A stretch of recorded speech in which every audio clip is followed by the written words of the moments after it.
Welcome to the beautiful, amazing and magical Snake Woods just off the Snake Pass here in the Peak District National Park. This is a location I've actually not visited for a number of years. I used to be a frequent visitor down here photographing the waterfalls before COVID.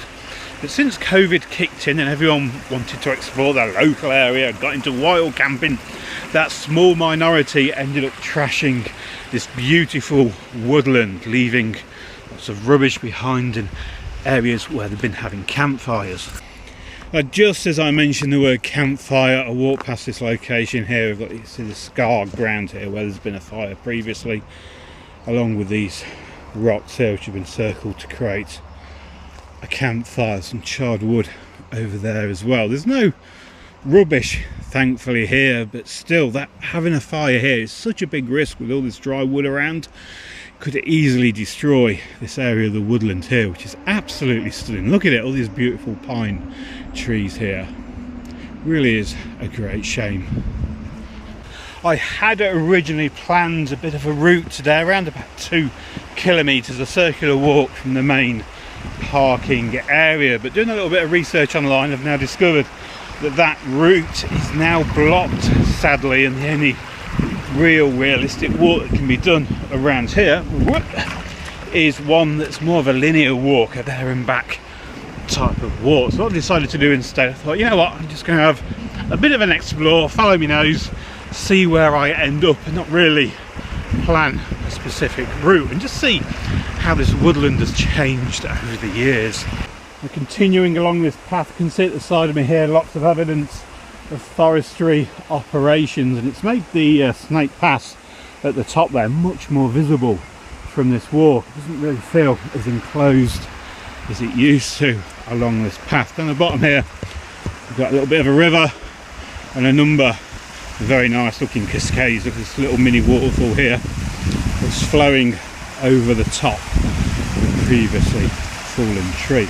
Continuing along this rather muddy path, sadly there's yet more evidence of poor camping practice over there. There's another open campfire, and as you can see there's about 3 or 4 black bin bags which are piled up at the side of a tree. Hopefully they were placed there by some kind Samaritan that's been down to clean up the mess, but just hasn't been able to carry the mess of others away. Such a disheartening walk this is turning out to be so far. I've changed the direction of my rather random walk today now. I was getting really disheartened carrying on down there. The rubbish was just getting worse and worse. I'm going to walk over to a spot where there's a waterfall on the edge of a woodland, and it should make for a nice little location to just stop and take on a little bit of food, assuming of course that's also not been trashed.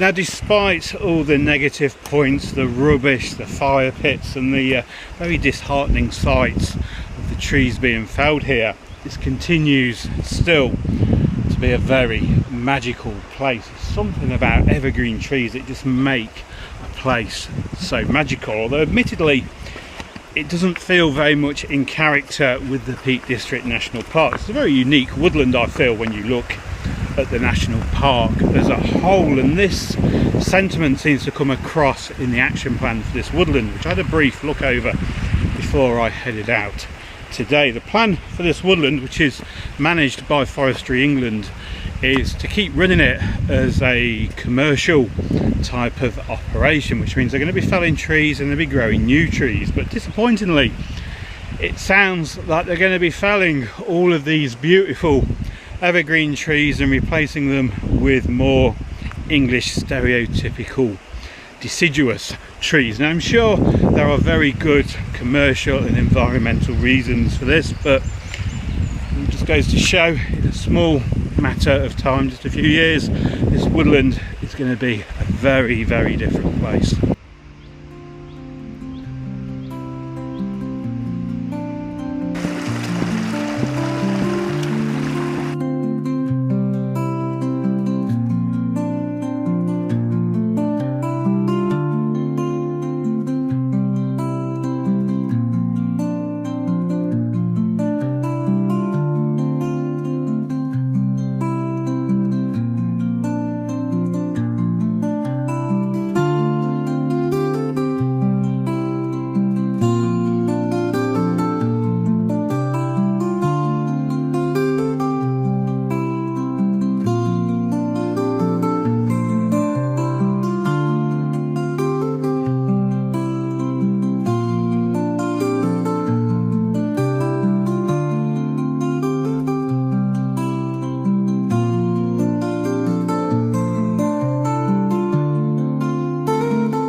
after clearing all that grass up. Hopefully these little guys won't be cutting the feet on that area at least, but I've just really just taken a small dent.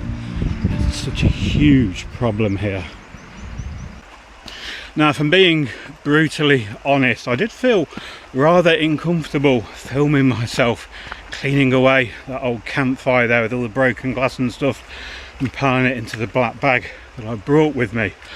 I'm not too sure why. I think it's because it sort of puts across some do-goody type of impression, a bit clickbaity across on YouTube, which for me personally feels a little bit uncomfortable. But ultimately, if people watch this and it inspires them to bring out a black bag and do their little bit for the environment, it can only be a good thing. I know so many people who shoot with large cameras, full frame cameras, film cameras, that head out into the countryside with great big heavy bags, and I'm sure you can make room for a small rubbish bag such as this, just to pop in your bag and clean up other people's crap as you find it. I know we shouldn't really be cleaning other people's crap, they shouldn't have left it there in the first place, but ultimately nature's in this state and it needs a bit of a helping hand. If you can carry a hiking bag, a photography bag through rural locations such as this,